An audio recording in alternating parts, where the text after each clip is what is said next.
Hi! In this video, I'll show you how to use the macro recorder in the keyboard extension.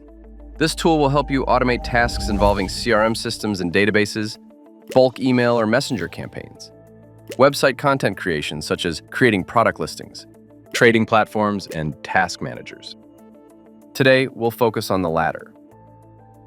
Before you begin, pair the Keyboard Extension app for Windows with the Keyboard Extension mobile app. Macro Recorder is located in two places, in the widget Tools and in the navigation bar. Let's open it.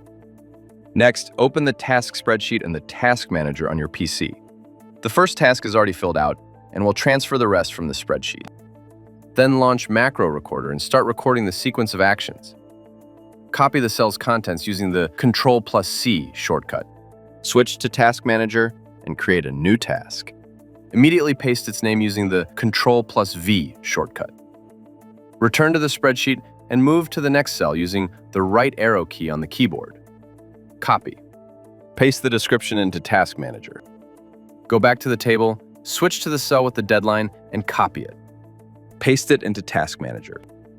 One last time, return to the table and switch to the first cell of the next row. Done! Now you can stop recording in the macro recorder. Before running the autofill feature, you need to configure it.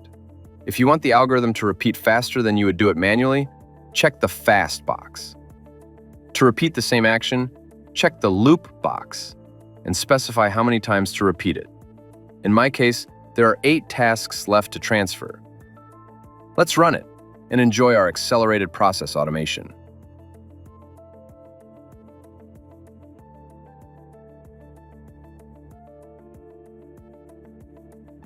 Done.